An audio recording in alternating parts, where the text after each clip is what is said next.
All right, there we go. Now I'm live.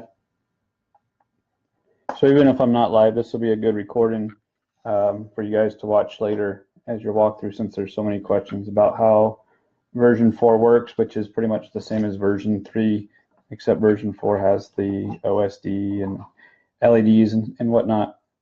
So what we're going to look at is just a monitor. This is going to simulate what you'll see on the Fat Shark goggles. This is version 4.1. There's not much different in it other than some settings that for LEDs and support and whatnot. The let me turn my camera on. So I've got a video transmitter on. The one thing to keep in mind is that the flashes that you'll see on this LCD versus the goggles, it'll flicker a little bit more just because of the sync of the LCD monitor versus what the goggles are doing. Now I have just my test module here that's connected to diversity, so there's no tricks or anything. I just have it offset a little bit behind it so I can press the buttons. Let's try to get this focused for you. All right, anyway, so we'll jump right in. As you'll see on this screen, we can just start here. You can see that the video OSD here is it'll flicker dependent on the RSSI or also the colors. You'll notice it'll get more stable if it's blurred out or blacked out. When it's in the brighter light, it'll flicker a little bit more. That's just the sync separator that causes that. Now, you'll also notice, and we'll go over it later, but there's a faint background around the OSD right now, and that's a setting. The other thing that you can do with this OSD is if you long press the middle button, it'll change the, I went into the menu. So this flickering right here is all caused because of the monitor. So anyways, like I was saying, if you long press the middle button while you're on this screen, it'll change the style of the OSD. And that's how you get to the different OSD menus. So that's about it. So let's jump into the meat of the LaForge version 4. So middle button gets you into the menu, and I'm going to keep pressing buttons so it doesn't time out on us. So we'll start here with channel. And when we go into the channel menu, you have your up and down, which is just going to change your channel from within that band. Now, when you want to change bands, you'll hold the middle button. Oops, one second. Sorry. All right, so you'll hold the middle button, and that'll add and remove favorites. The up and down arrows will cycle through the channels, and then when you long press and up and down, it'll cycle the actual bands. Now, you'll notice there's a star next to the F. That means that's a favorite channel. Now, if we wanted to get rid of that, you'll long press and remove it, and that'll get rid of that favorite. So F2 is a favorite also. We'll remove that. So there's no favorites there. And then R7. So we'll get to favorites later. But anyways, this is how you'll select just through your bands. And then obviously A is your main module, and B being your, this is going to be hard to do. All right, so frequency. Frequencies go by 1 megahertz. So you'll see it's changing 1 megahertz. And then you can go by tens. If you long press the up or down, it'll go by tens. And that's just so you can fine tune your frequencies. And then again, it'll tell you the nearest channel is greater than B5, less than F5. And then as you get closer to the actual channel, it'll show an equal sign that shows what frequency your channel you're on.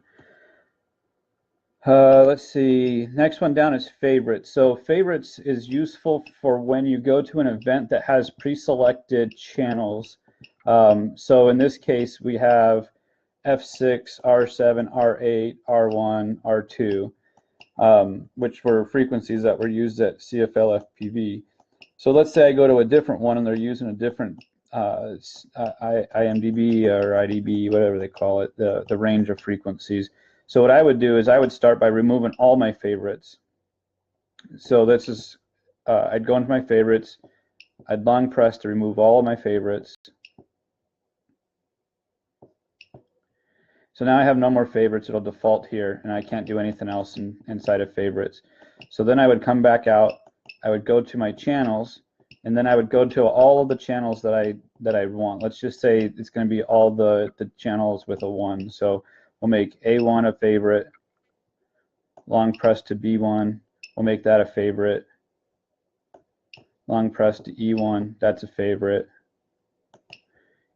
long press to F1, make that a favorite, and then R1, we'll make that a favorite. So now all of our 1s are a favorite. So now I'm at the event, I can stay in favorites mode, and then I can just cycle through all of the favorites that I set. So then you don't have to worry about jumping through 40 channels to get to the one channel that you need. You'll only have the maybe 6 or 8, whatever the event calls for, you'll have in there. Next feature is going to be, let me let this calm down, is going to be your band scan. And this is going to scan the entire spectrum of what's broadcasting and give you a tally mark for which one it's receiving a highest signal. Now, the video transmitter is sitting right next to the receiver, so it's going to be showing a lot of lead over, just, you know, that's the nature of it. And then you'll see that there's a tally mark that'll highlight which one is selected. And that'll be the channel that it's doing. And then again, long pressing changes the actual channel that you're on, the band that you're on, and then it'll change the channel by low pressing. Spectate mode again is spectating. So this is going to just scan the frequency range. It's going to find all the usable channels, and then it's going to let you select through those channels. This won't cycle again until you long press the middle button, and then that'll search again and find the channels that it's broadcasting on. So that's where you're going to need to spectate, is when you're spectating and you don't know what frequencies anybody's are on, and it's just going to, you know, don't use this to find your channel. This is only for spectating. Next one is Quad Finder, which is pretty self-explanatory. It's going to go based off of your last frequency, so F5. And then it's on B channel, which is going to be your diversity. So you'll want to put your directional antenna on B. If diversity is unplugged, it'll default back to A, but you'll definitely want to use a sort of, what's the word, a directional antenna.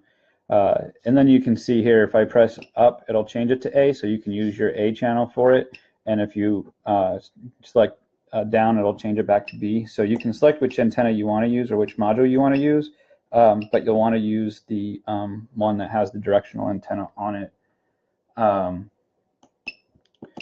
The next feature is going to be the RF analyzer. Now, the RF analyzer has some settings that we will be able to manipulate within the settings menu. So when we first come into it, it'll start to scan the spectrum, and it'll show us where we are. So we're on 5785. My video transmitter is actually set on F4, which should be 5800 even. So what it'll do is you can press the up and down arrows, and that will change it by 1 megahertz at a time. And then you got to let it recycle itself. So you'll see now the spectrum is almost right in the middle of that band. And now we are looking at plus or minus 150.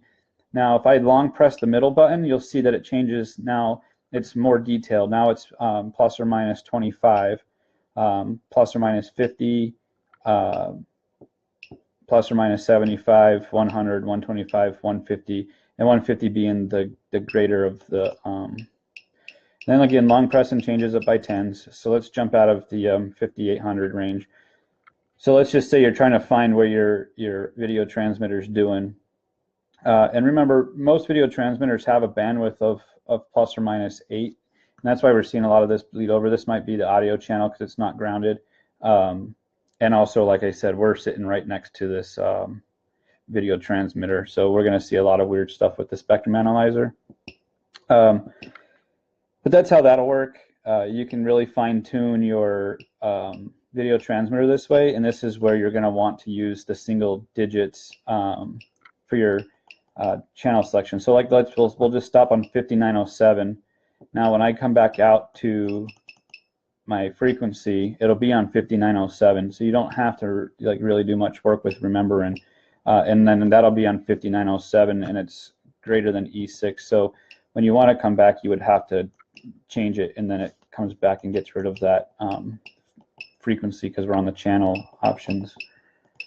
So now in the settings, now I was talking about the RF analyzer.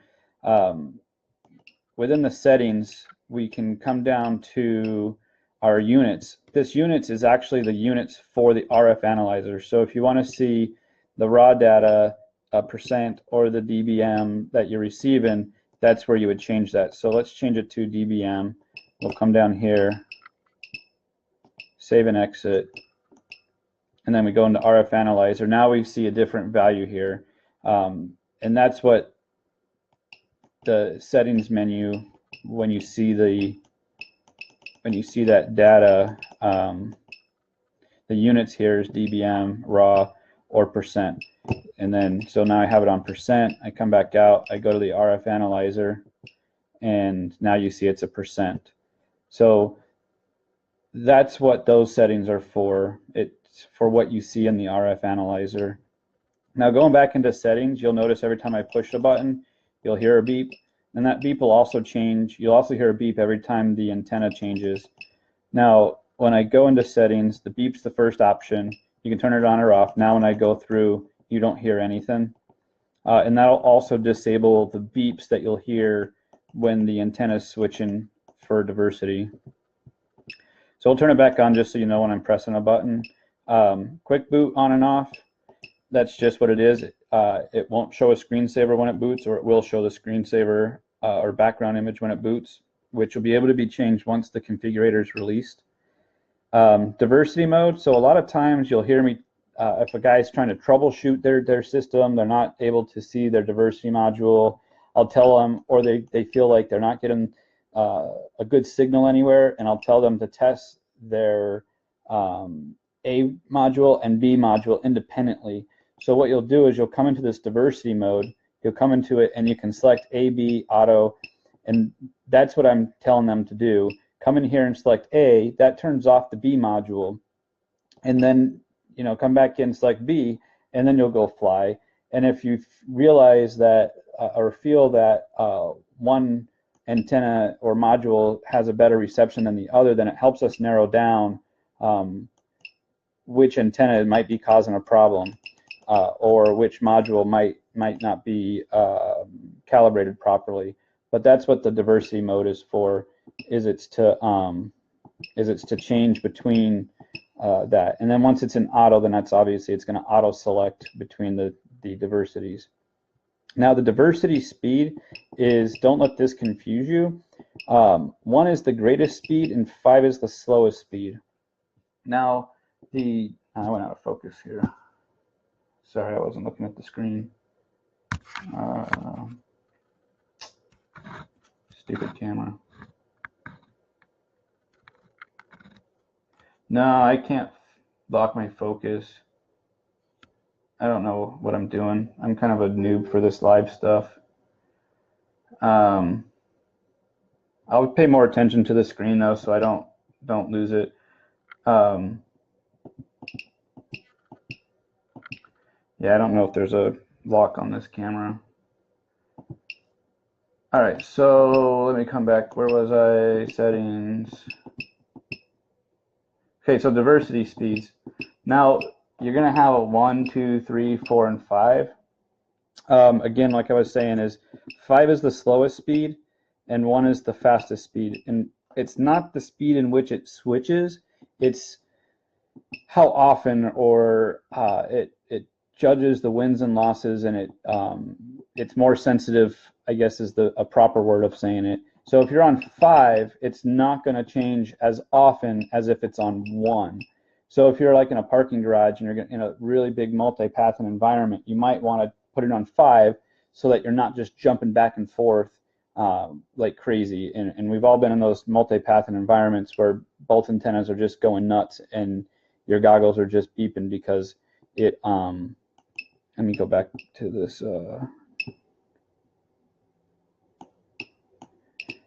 my video transmitters on F4, so that when it goes out you'll see video, not just the screen. But that's what the diversity speed is.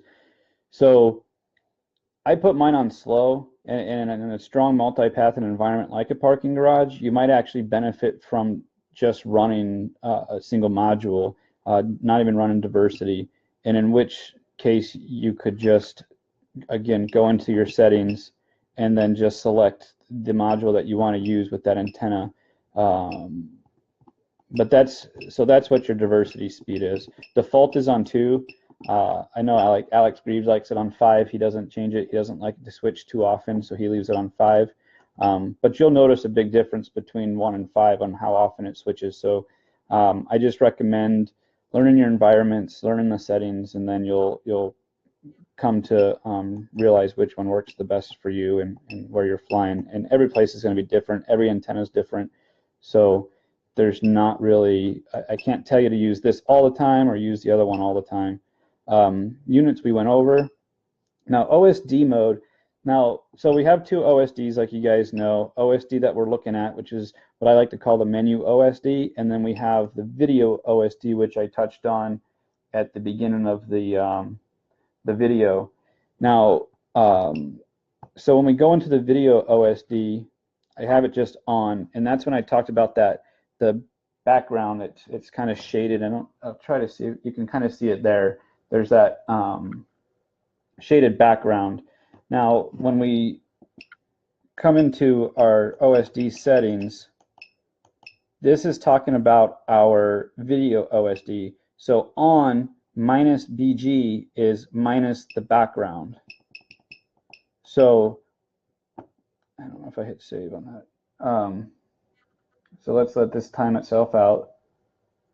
And then you'll see now that that background's gone. So there's not a shadow anymore that's being cast behind it. So that's what on minus BG means. It's for the video OSD. And I think that changed in 4.1 and version 4, which most people will have, that'll actually say I think just minus BG, and that just it's the same thing. It just means without the background. Let's see, OSD positions. That's pretty self-explanatory. Top, middle, bottom, and again, that's the video OSD, and that's top, middle, bottom of the screen. I'll show you. That's the bottom. We saw the top already. And let this time itself out. So, and now that's the bottom. So now you get an idea. The top is way up here, bottom's right here, middle's here. Now, this OSD, again, it's going to be dependent on your light situation, your RSSI, and it might become unstable when it gets too erratic. So I wouldn't maybe fly with it during a race or in a time where you can't be distracted, because it's going to get very distracting. I would use it for testing, testing antennas, seeing which one's switching, and then maybe just turn it off when you don't need it for testing or things like that. I think that's where your experience would be the best. So back into settings. Okay, so we got the OSD, and then obviously we can go to OSD off, and that will obviously that'll turn the video OSD off completely. So now there's no OSD. Yeah, the timeline for the V4 configurator is soon. All right, so back to OSD. Okay, LED color. Now I'll show you these. I have goggles, so I'll go through these and then I'll show you what they do on the goggles. so what we have is auto, red, lime, green. So these are preset colors. And auto is going to be basically when you select your frequency. So depending on your frequency, it's going to change to a predetermined color, which should also match our capture the flag colors. Oops. So back to settings. And then, so that's the colors. And now the bars. Okay, so solid is a solid color LED.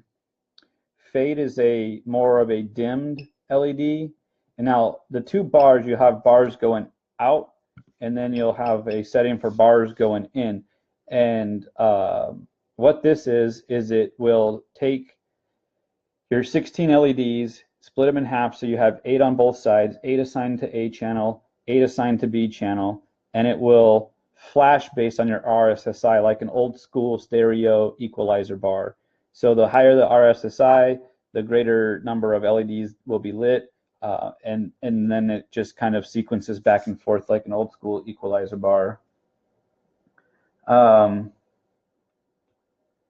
And so that's what the LED settings are. And then as we get time, we can implement more styles of LEDs and whatnot. The animated user interface, it's a pretty thing. So you'll see how that scrolls, and when it's turned off, you'll see it just flashes. So there's no animation when it's there. So it's just a nicety. All right, so calibrating your RSSI. Mine are calibrated, so I don't have to do it again. But what'll happen the first time you get a new module is you'll want to calibrate it, and anytime that you update the firmware, you're going to want to calibrate it. So I'm going to go off channel. I'm going to turn off the video transmitter. So I have no video transmitter on right now. I'm going to go to my settings. I'm going to go to calibrate my RSSI. Now when it calibrates, it's going to scan, and then it's going to say failed. And that's because I didn't have a video signal. So there's two ways of doing this, and there's an easy way, which is to be on your channel. We recommend 5800 on F4, so you'll set your video transmitter to 5800. And so I'm going to turn my video transmitter back on. Now, when I go to calibrate in my RSSI, I can have my video transmitter on. I can hit enter. It's going to calibrate. No antennas on the receivers, and it should say success. And I'm going to have a series of numbers. Now, these series of numbers just need to be offset by 100, and that's how you know that it's good. And what this is doing is setting the noise floor and ceiling of the two video transmitters, so that they know they're not fighting. If one's more sensitive than the other, they're not fighting over one being overpowered than the other.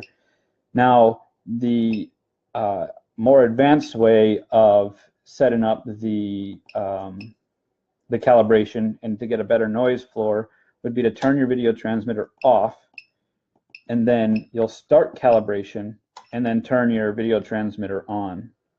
And I don't know if I'll have time with this video transmitter that I'm using.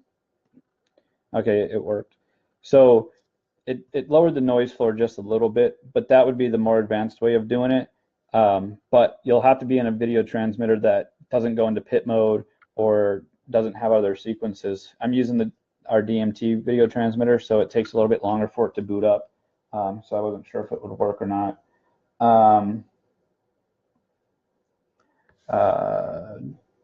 So that's it for that. Let's see, settings. All right, so let me drop this down. I'll throw my module into the goggles,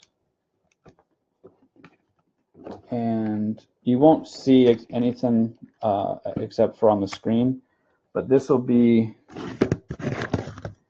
that'll be the LEDs. So it'll have a little boot up animation. Right now they're blue. And so you'll see these are flashing. This is because, remember, we were on the bars. So as it's selecting the frequencies, it's going to dance like an old school equalizer bar, depending on the reception that it's getting on the RSSI values of the video transmitters. Now, if we go back into settings, let me see if I can, I don't know if it'll focus on this smaller screen with the LEDs on. Crap. So under settings, we go up to the LEDs. Auto, so we got red, lime. Colors probably won't be too good. Green, teal, blue, purple, orange, pink, white, and off. So we'll do red, and then again, let's see if this will refocus. Maybe we'll try a different color. Let me try a different color and see if it will. Maybe if I dim it. Here's my finger. I don't know. There we go.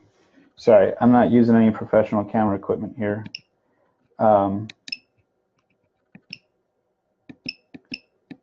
So LEDs, okay, so bars, that changes the same thing. It just sends the bars from the middle outward, solid color, and then fade, which you'll notice between fade and solid, it'll dim. So you see it just kind of dims a little bit. No, the LEDs, you just buy them yourself. You'll have to get them from like Amazon or eBay or something like that. But you'll need version 4.1 of the firmware in order for that to for them to possibly work. There's some LEDs out there that aren't working that you'll need version 4.1 of the firmware, which has been beta released loosely to some people have asked for it that have Macs and wanted to try it out.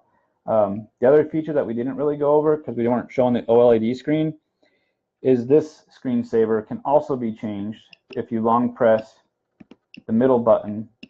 It'll also change, let me go back out, let it time itself out. So when the LED is changing, or the OLED is changing inside your goggles, you can long press this button, which will change your OSD inside the goggles, but it will also change the OLED screensaver outside the goggles. So that's kind of a hidden feature that a lot of people don't realize is there also. All right, I think that pretty much covers everything. I don't think there's much else that we can go over. Let me just make sure.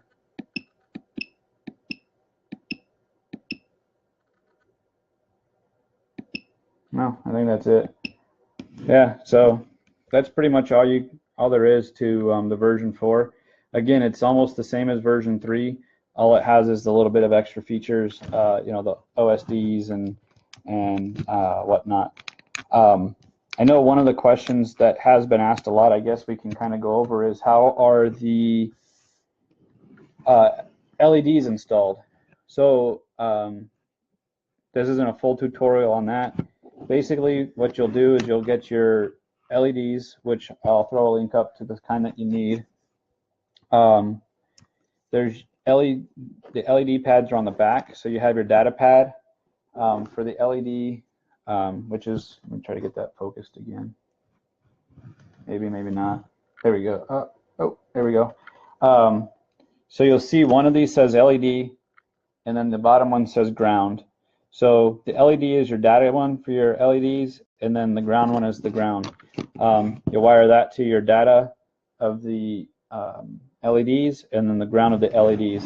And then on the diversity side, which I use a piece of foam to block the light, that foam that comes with the case, I throw that in there. But anyways, what I did was I have a 5-volt regulator that I've wired in, and I basically just took my tip of my soldering iron, I grabbed ground off of the side of the barrel connector here, and that's where I got ground from, and then I could fit the tip of the soldering iron up inside there.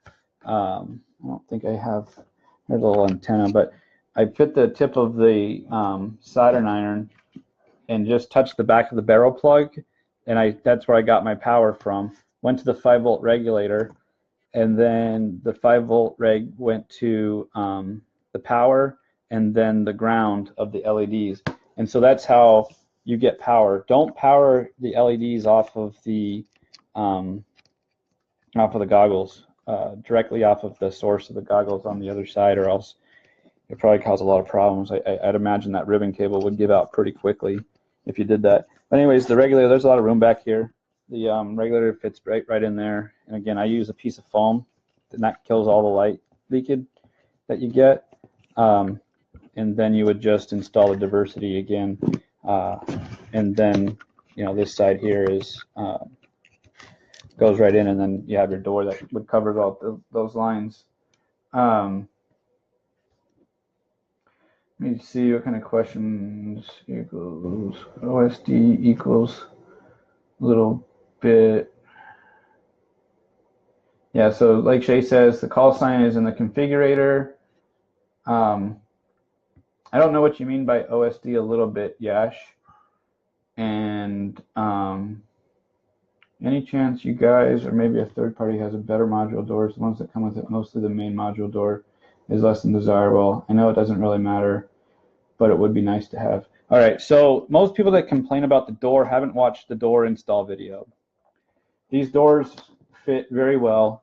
Again, a lot of people haven't watched the install videos. If you go to the You Buy a Drone YouTube, you will see that there's a video that shows you what to do, which is, first off, to take these buttons, you pull them out, and you clip the corners off. You clip these corners off, and then it keeps it from binding up. So you'll get a full press, and you'll get a feel and a click from the button again. So that's the first thing you got to do.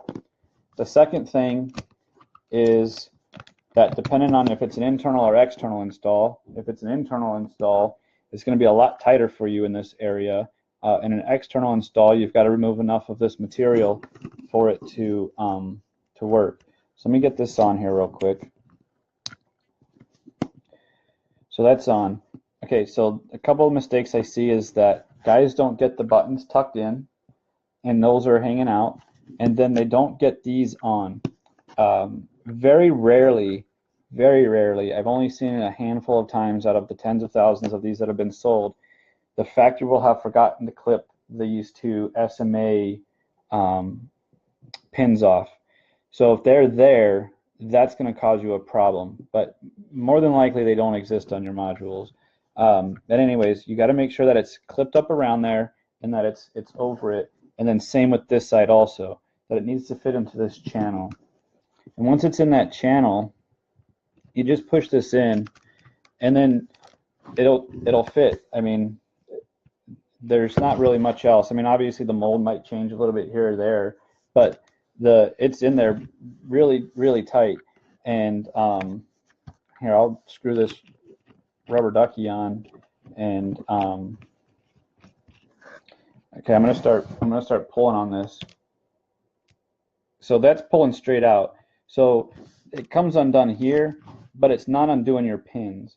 And unless you have your goggles on and you're smacking into stuff, it's not going to do anything to the module. Some guys have put two-way tape on the back of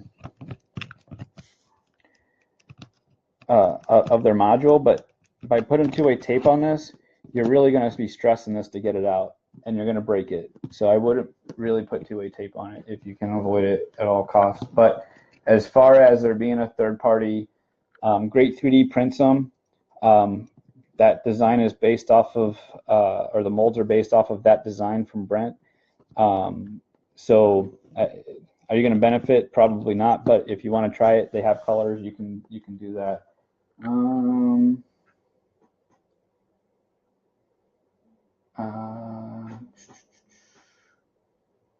Yeah, call sign is in the configurator. Does this come with the packs? No, LEDs don't come with it. You have to buy that. More LED patterns should come in the future. I've kind of been hounding Shay because I would like a couple different ones. So yeah, they should come in the future, but he's really focused on the configurator and getting that out there so you guys can update your stuff. So It will come, but after the configurator. So even if they come right now, you're not going to be able to use them because you don't have the configurator to change it, update your firmware. What will make the module beep during flight? Sometimes I get a loud beep like low battery, but Fat Shark Pack shows 3 out of 4 bars. It's not the low volume beep like module switching. Well, Fat Shark's beeper when the low battery is there is a lot louder than ours. So, and it has a different tone. Let me plug in. One thing you could do, unplug your diversity side, go fly with no diversity plugged in at all. That way you know our buzzer is disabled, and if you hear it, you know it's the Fat Shark buzzer and not ours. I'm going to turn, I'll use the monitor for this. Sorry, I have to stay connected to the goggles because of the, so under settings, so this is for James, under settings, you'll have beeps on or beeps off. And beeps off means that you're not going to have any beeps. That's menu beeps and also diversity switching beeps. So with that being off, you're not going to have any more beeps.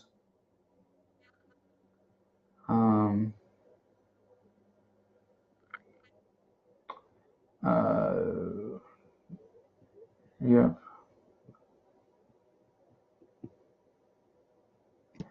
So now we got, yeah, it's small features like OSD, right? Let's see, any other questions? And does the update allow my wife to forgive what I buy from you? No. She will never forgive you. And she will always hate me. And that's why I have no friends. And I also don't have any friends because I'm on Facebook and I say things that hurt people's feelings. Because apparently I'm a bully. I'm a cyber bully on Facebook. All right, so I think that about wraps it up. Unless you guys have any more questions or I didn't cover something that you that I didn't cover.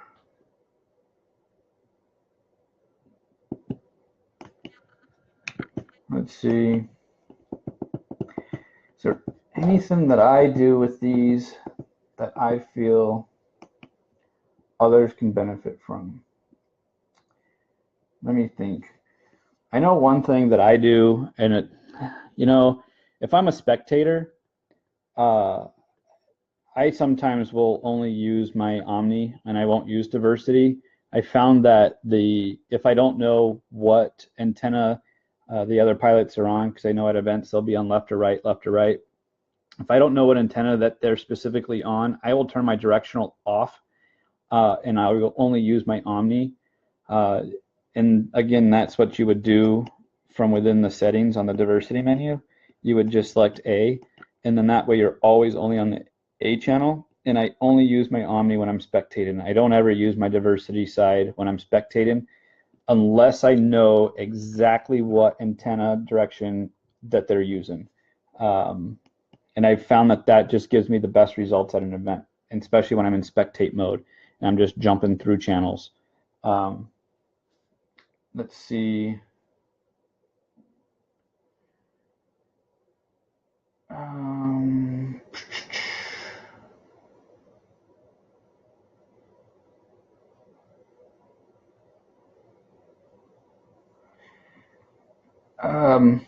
Does it still receive video signal? What do you mean, Jan? I don't know what you mean. Does what receive what video signal? Oh, good question, David. So the Fat Shark buttons will only control up to 8 positions. That's a limitation of Fat Shark. It's nothing that we can do, but you can only use your channel buttons on the Fat Sharks to scroll through 8 channels up or down. Oh, I'm not plugged into the Fat Sharks. Let me give me a second. Let me disconnect and plug into the Fat Sharks.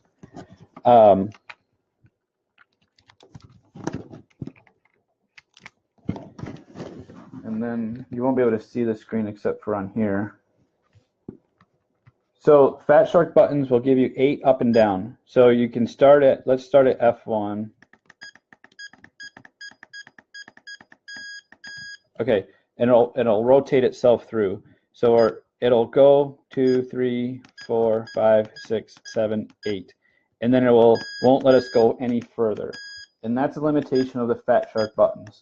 But it will change up to 8 positions of your channels that you're on. Or if you're in favorites and you only have, let's see, we've got what, 5, right? Because we have R1, E, B, A, B. Yeah, we should have, let's get rid of B2. All right, so we have less than 8 channels in our favorites. So when we use the Fat Shark buttons, we'll run out of the 8, but we have in our firmware to recycle itself. So we're at F1, and since we have less than 8, it'll recycle itself and jump back through. But you're only limited to 8 positions, and that's a Fat Shark limitation. That's not a LaForge limitation. We give you access to what Fat Shark allows us to have. The rest of the buttons on the Fat Shark we don't have access to through these ports. So there's nothing that we can do to give you access to the buttons up here or over there without really hacking into the Fat Shark goggles.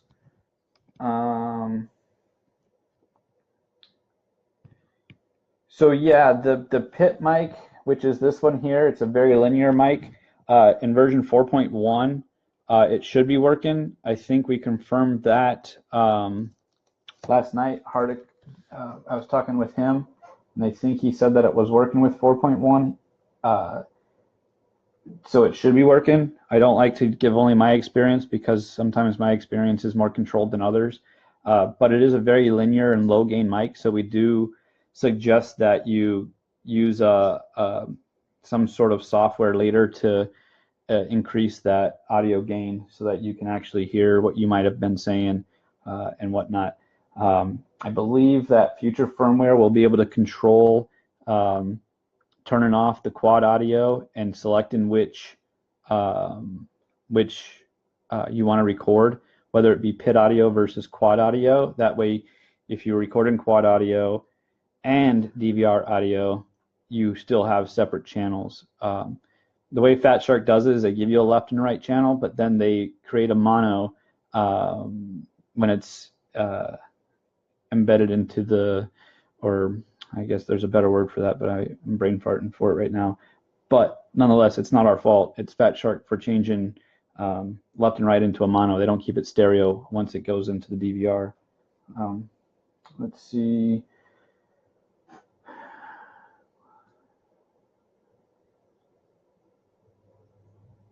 Now, separated antennas, yes and no. 4.5 inches about, what they say.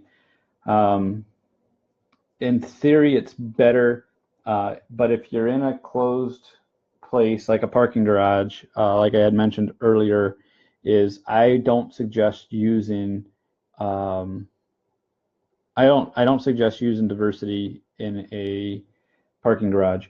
I would select the antenna that's proper for the location, whether it be Omni or if you're in an area that you can use a better like crosshair that has better penetration if you're trying to fly behind concrete pillars and things like that. But in a high multipath environment, I think that you're better off just flying with a single module and not with diversity. So that's part of knowing the equipment and understanding frequencies and things like that. You'll want to go watch RC Model Reviews. He does a lot of good tutorials on frequencies and what they're made for and what they do and how they bounce and what you're receiving and he goes into some really good depth on his whiteboard and gives good diagrams to help people that are new to the hobby understand exactly what might be going on. But yeah, in closed places, I would suggest just trying to use one antenna. And again, you would do that by going into your settings, coming to your diversity side, and select an A or B depending on which antenna you want to use. And then that way you'll be able to see if it works better for you. And then again, if you want to use diversity in a parking garage, change your speed to 5. Change it to 5, come down, save it, and see if that works better for you. The key is to test it each environment might have a different setting.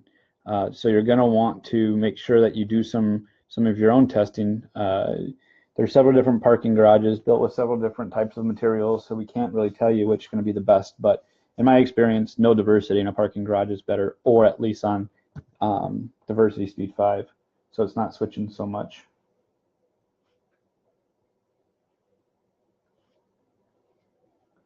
So I think that's about it. I